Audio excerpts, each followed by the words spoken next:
In her third budget, Finance Minister Nirmala Sitharaman announced a handful of measures that could help boost the startup and MSME ecosystem in India. The first digital budget ever focused on ensuring the ease of doing business as she relaxed rules around setting up businesses and incentivizing funding for startups. India's fintech sector, that has seen significant growth in 2020, has seen an allotment of 1,500 crore rupees for a new scheme that will push growth further and incentivize businesses to offer digital payments. The budget has also extended social security benefits to gig and platform workers. The government will launch a portal to collect information on gig and construction workers that will help create health, housing, skill, insurance, credit and food schemes for this workforce. To incentivize startups, the eligibility for claiming tax holidays has been extended by a year to March 31st, 2022. To boost funding to startups, the Finance Minister has extended capital gains exemption for investments in startups by a year to March 31st, 2022. This, of course, will apply to only those startups that hold an IMG certification. While these were some of the key announcements, a long-standing demand on the removal of double taxation on ESOPs got no mention in the budget, and neither did the Finance Minister offer any clarity on direct foreign listing norms for startups. Well, hello and welcome to Young Turks, India's longest-running show on startups and entrepreneurship. I'm Shireen Bhan. To talk about the impact of the decisions taken in Budget 2021 for the startup ecosystem, we're joined by Vishwas Patel, Chairman of the Payments Council of India, Nimesh Kampani, the President of Let's Venture Plus, Ananya Sarthak, the co-founder and CEO of Avin, and Vishal Malhotra, the partner and leader TMT Tax at EY India. Gentlemen, appreciate you joining us here on the program. Vishwas, to you first, because, one of the big ideas that the budget put forward was that 1,500 crore rupees that's earmarked for financial incentives for digital payments. Of course, this is going to be linked to the hub that is going to be set up at the GIFT City. But on balance, what do you believe this does to the already accelerated momentum we're seeing on the digital payment side? Hi, Shireen. So look, the fintech industry has played a very pivotal role in providing financial services to SME and medium-sized enterprises, right? And this 1,500 crore announcement, hopefully it will be used. One is to top up the payment infrastructure development fund that has been set up by RBI. It entails to grow the acceptance network, specifically in tier 3 to tier 6, as well as in the Northeast. Also, the ecosystem providers have been facing a lot of loss because of the zero MDR on UPI and RuPay debit cards. Right, so some part of this 1,500 crores should be used to compensate the payment service providers, because it is this, our members, our providers who are going out in these villages and towns and trying to install a machine or put up a QR code, service that merchants, train them, and for processing that transactions to UPI and RuPay debit cards, if there's no money or incentive or revenue to be made, then the whole ecosystem is suffering. It was a pandemic year, so most of them did it for free. But going ahead, it's going to be very difficult. So I think some part of this 1,500 crore, if it is used to compensate these guys who are helping in growing the acquiring base, will be very helpful, Shireen. Okay, two important asks on your side on what this 1,500 crore rupees should be used for. Supplement the Payment Infrastructure Development Fund, which the RBI is looking after, and ensure that there is compensation, adequate compensation provided for the zero MDR regime. But on the second point, Vishwas, how confident do you feel that this money is in fact going to be used to compensate? Because on the MDR front, the government has been very clear and they have decided not to change their stance. So do you feel confident that, the compensation that you seek will in fact be provided via this fund?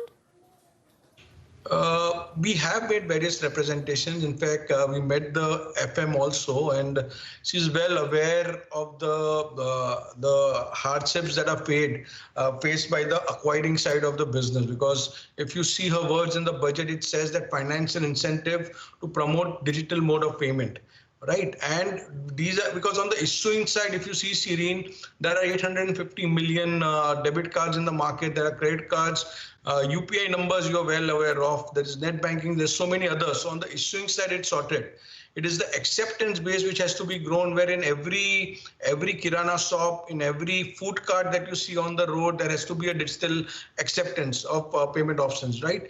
And for that is where the focus should be. And I think if zero MDR is made on UPI and RuPay debit card or with a bigger motive to grow the digital acceptance mode, but on the same side, you should also see that the acquiring side, since they are not going to make any money, how are they going to be compensated? Because like if you say that for the environment, let's reduce pollution, so let's make train travel free. But then who's going to bear the cost of running those trains? It's as simple as that. So even when we are putting up this technology and infrastructure to grow this acceptance fund, and if it is zero MDR and no revenue to be made, then who will invest?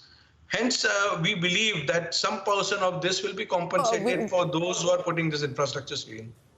I get the point that you're making, and you're absolutely right in pointing out that many representations have been made to the government, and which is why I asked you, how confident do you feel? Because those representations don't seem to have made any difference as far as the government's position on the MDR issue is concerned. But let me move on now and bring Vishal Malhotra into the conversation, because one of the other clarifications in the word of the CBDT chairman that's come in is on the equalization levy. Now, let me very quickly take our viewers through what the equalization levy is. It's essentially what is in common parlance been known as the Google tax ever since India imposed that. Now, the finance bill on the equalization levy says that royalty fee for technical services will be excluded, but equalization levy will apply regardless of whether e-commerce providers own the good or provides the service. The levy will be on the entire consideration, and this amendment shall be retrospective from the 1st of April 2020. So to start with, this is not prospective, it's retrospective, even though the government had promised that we will not go back down the road of retrospective taxation.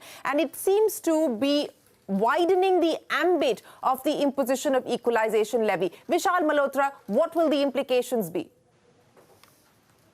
So thanks, Shane. I think our view on this matter is that I think they've really changed the rules of the game as far as EL is concerned. Last year, when this levy was initially introduced, which was again without any public debate, because it came at the fag end that the budget was being approved, that this provision came in the law. Now, at that point of time, the intent appeared to be that the government intends to tax only digital services and digital goods. Brick and mortar businesses and services which will be enjoyed offline will be outside the ambit of this levy. So where anyone is operating his own platform to provide services or provide online sale of goods, digital goods, then there was the levy. Or if you were doing this activity through an e-commerce aggregator, then the levy was applicable. Also, the levy was only on the service provided by the aggregator in the case of an aggregator situation, because it said only the consideration received by the e-commerce operator is liable to this levy.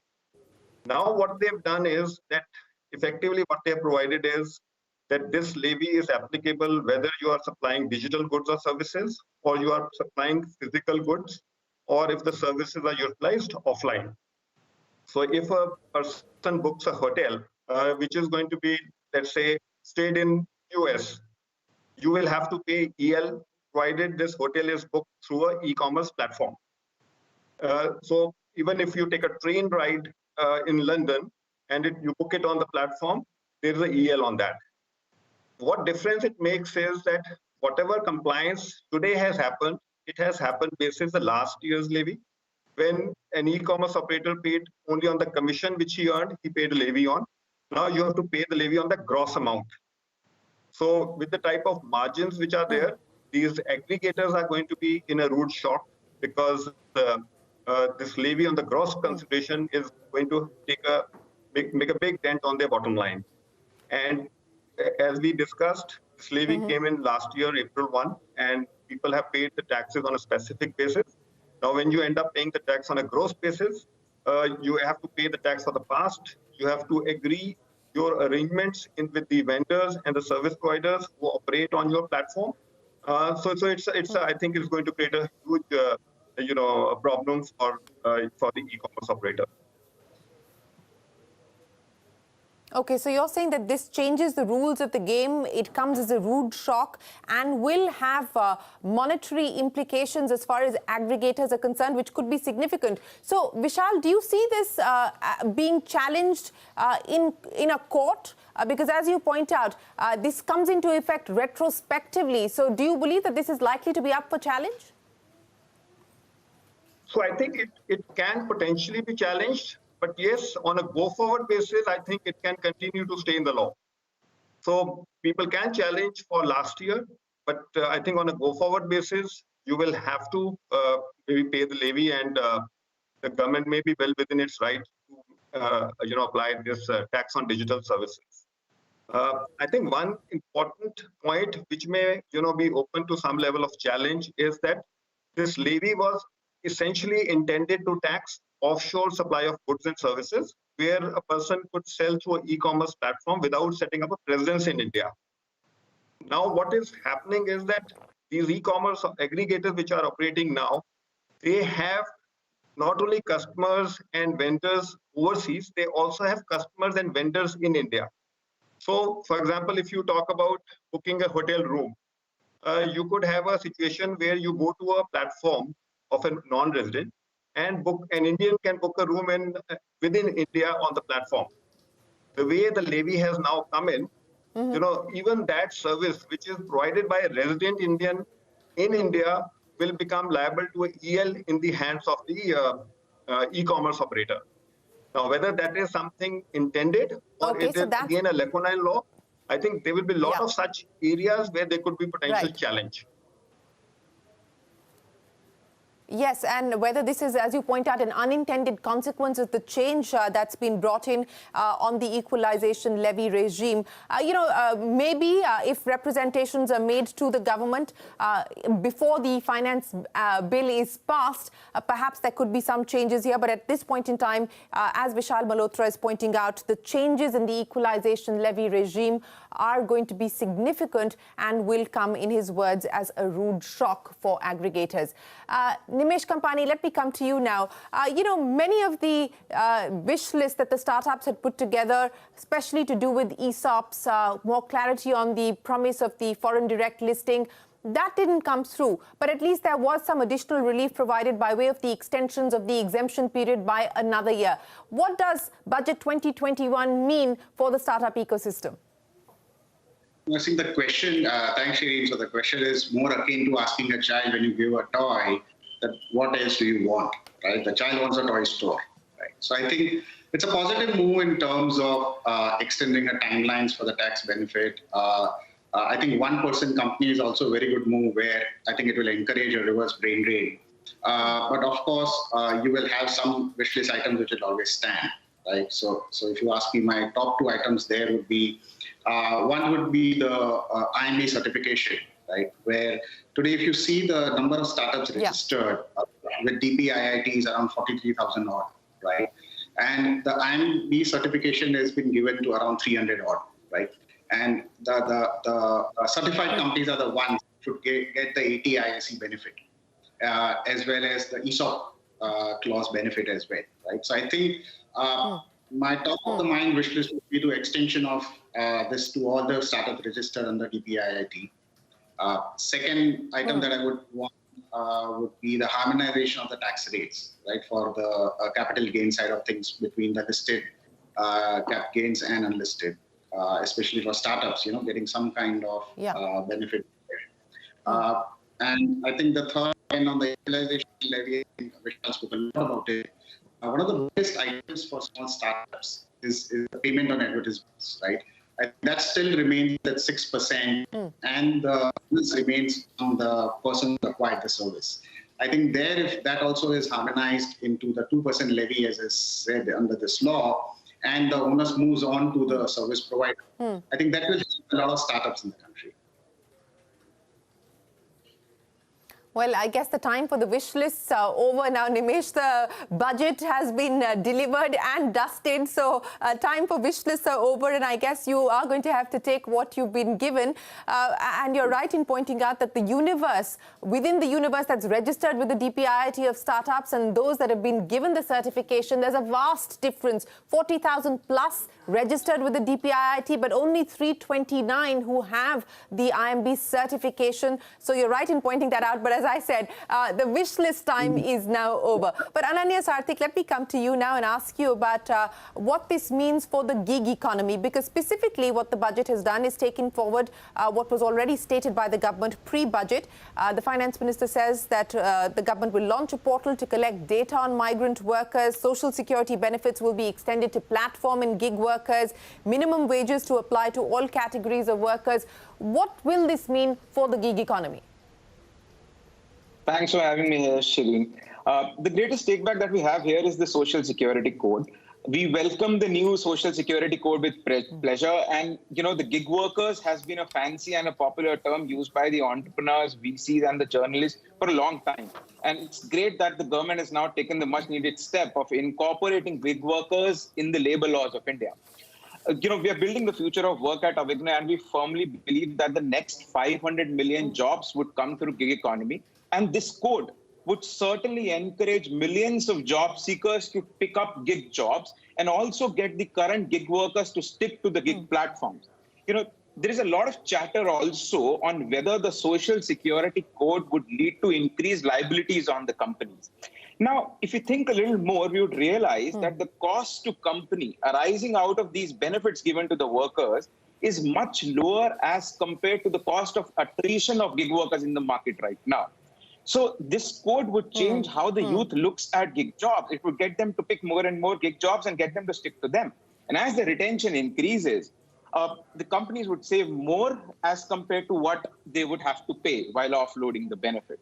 So I think the greatest take back is the Social Security Code. You know, while I say no, you're this, absolutely right in pointing that out. But, you know, I just wanted to ask you, Ananya, you know, since you spoke about how you believe that this will, in fact, lead to the formalization of the gig economy and will bring down attrition rates as well as make this much more attractive as a career prospect, as a career opportunity for young people looking at this.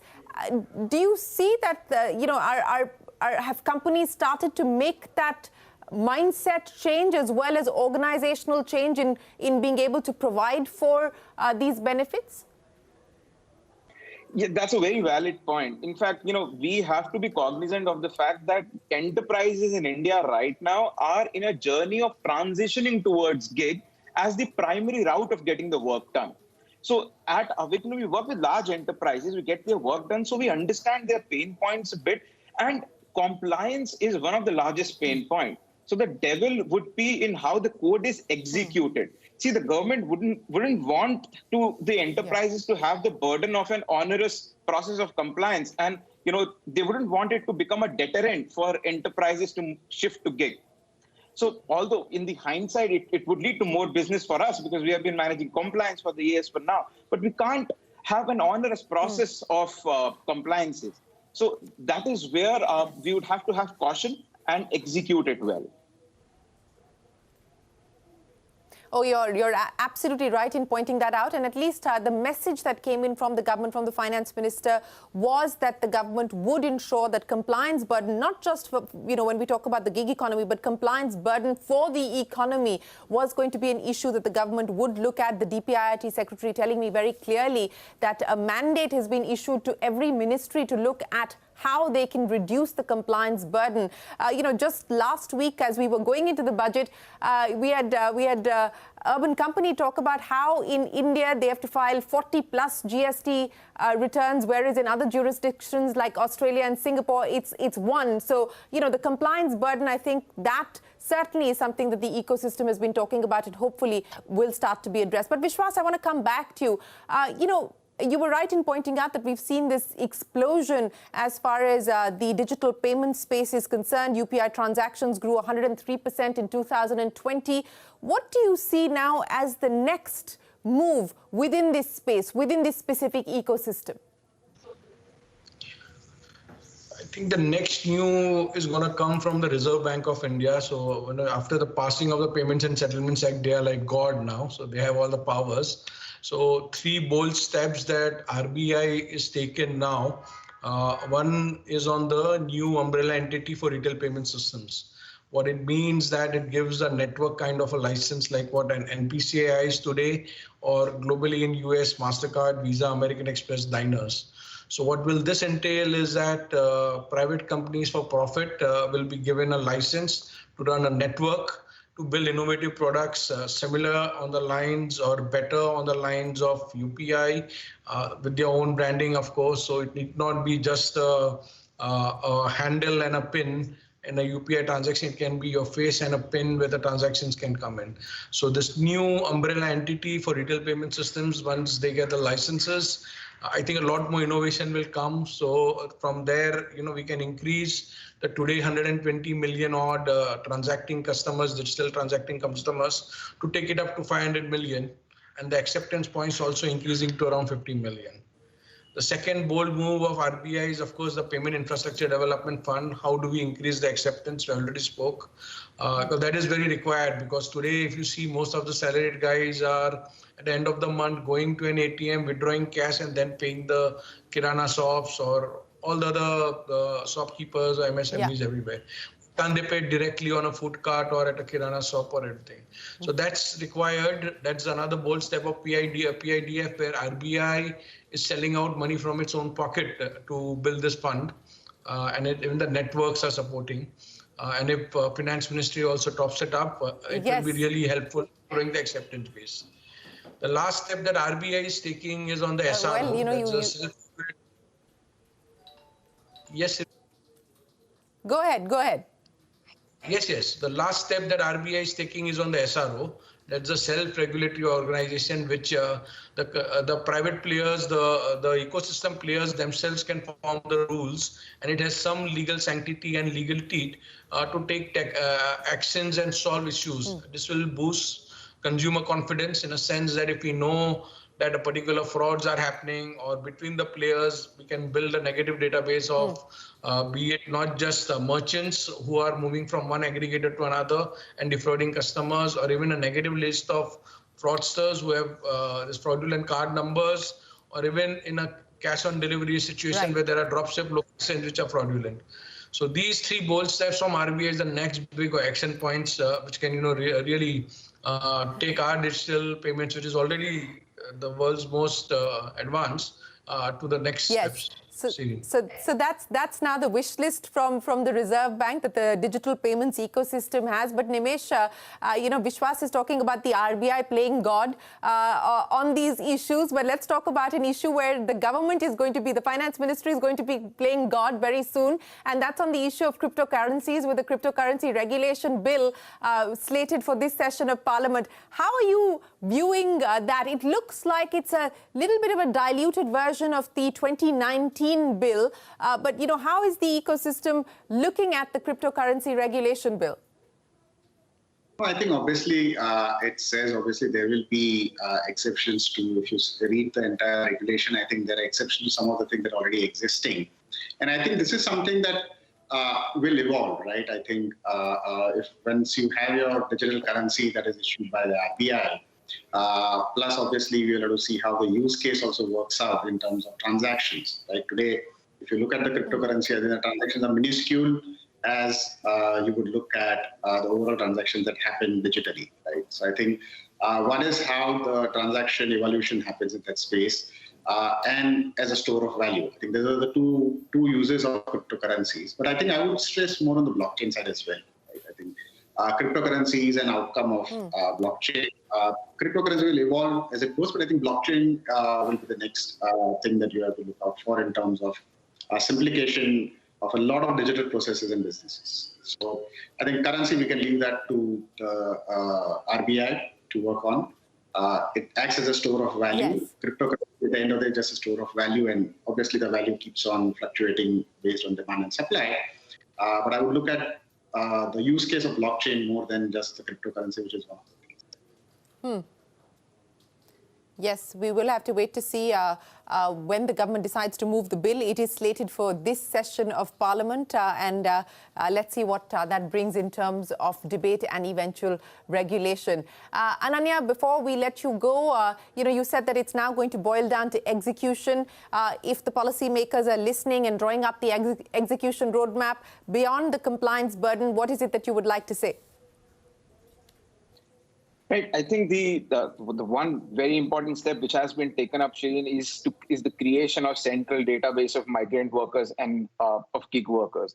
I think that is something which is an immense step that is taken. If that is executed well, it's going to not only help into offloading the benefits of the insurance and so on and so forth. It would also help a lot of platforms like Avignu to get access to millions of new job seekers. So that is one step which has to be executed really well, and it's not easy to execute it well.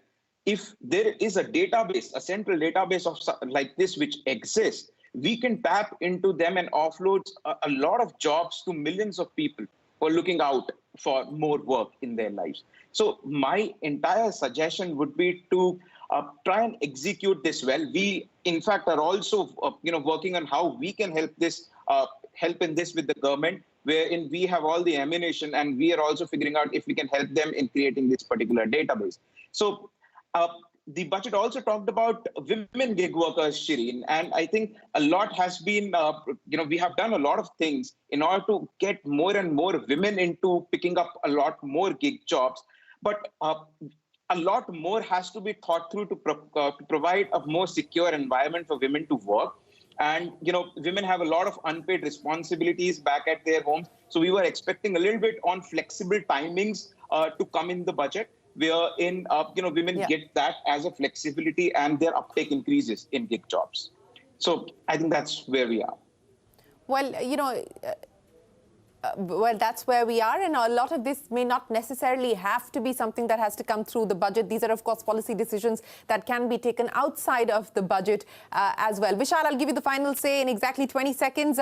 Key clarification that you would hope for on the equalization levy as we go into the discussion on the finance bill. So I think the main clarification is going to be what happens to India business.